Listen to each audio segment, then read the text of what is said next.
Hi, I'm Lisa Laughman. I'm a counselor at the Employee Assistance Program here at Michigan State, and I'm also an emotional wellness consultant for the Health for You program, the faculty and staff health promotion program.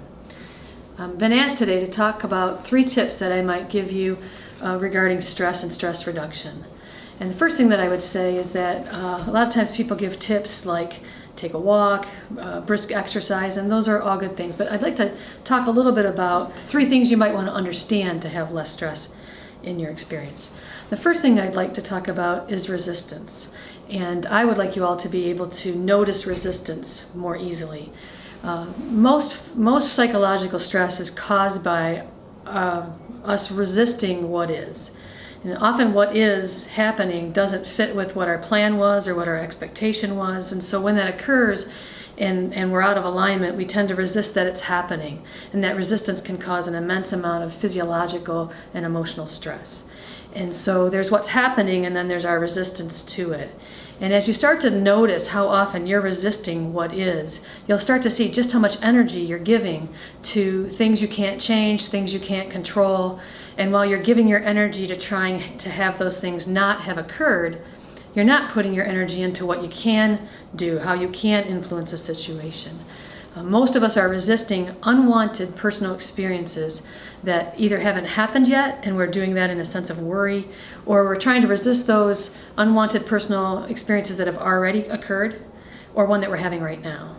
And so noticing your resistance and asking yourself, or saying these 2 sentences to yourself. It is what it is. Given that it is what it is, who do I want to be and how do I want to respond? How do I want to move forward?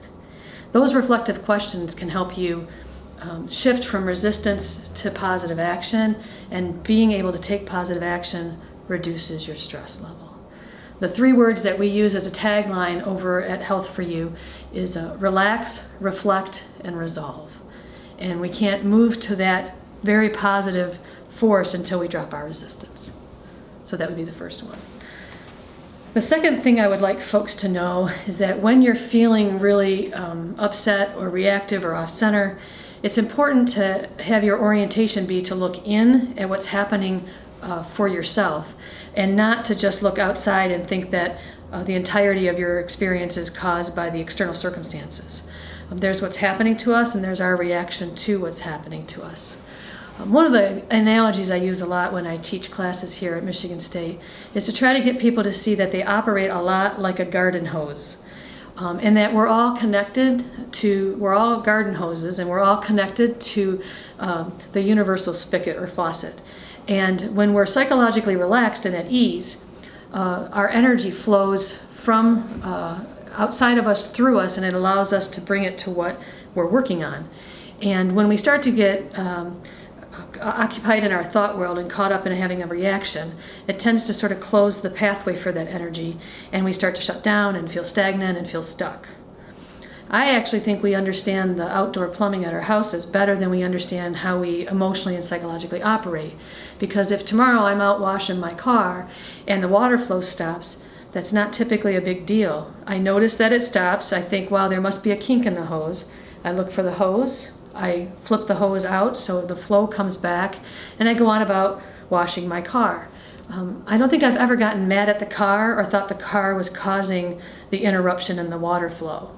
But in our emotional and family life, we often think that other people and places cause us to have that lack of flow. We think our coworkers do it, or the project deadline does it. And so we're always fighting those outside external circumstances. But if when you notice that you're reactive and caught up, you look in and notice, that's how you can notice the resistance. You can notice that the way you're holding it, everything is contracted. Taking on a relaxed position, if you will, opening up the hose, can allow that energy to come back.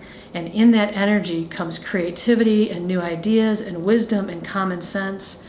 And that's what makes us high performing when the stakes are high. The circumstances are challenging, no doubt, but when we're able to bring our best creativity and wisdom and insight and energy to it, amazing things can happen. The third idea is one just to keep you thinking about moving from stressed to more relaxed and effective. And that is, I want you to remember that perhaps when you were a kid, you might have learned that if you catch on fire, they want you to stop, drop, and roll. The idea I want you to have in your mind is that when you notice that you're psychologically heated, that you want to stop what you're doing. Anything else that you do when you're already reactive is not really going to help the situation, and you're at risk of being out of alignment with who you want to be and how you want to act. So when you notice that you have that intensity, that's a good thing to look for, or you're reactive or upset, you want to notice and stop. Then you want to try to bring yourself back to the healthy, wise part of you that can notice that you've been reactive. So you want to do something that helps you become mindful and connected to the present moment, and to also take perspective in terms of backing away from this particular incident and trying to get some depth, some space between the thought you were just having or the situation and your wisdom and your creativity. And that's the dropping. So you want to stop and notice that you're reacting. You want to start to pull perspective, fall back into yourself, if you will, and then relax in that moment.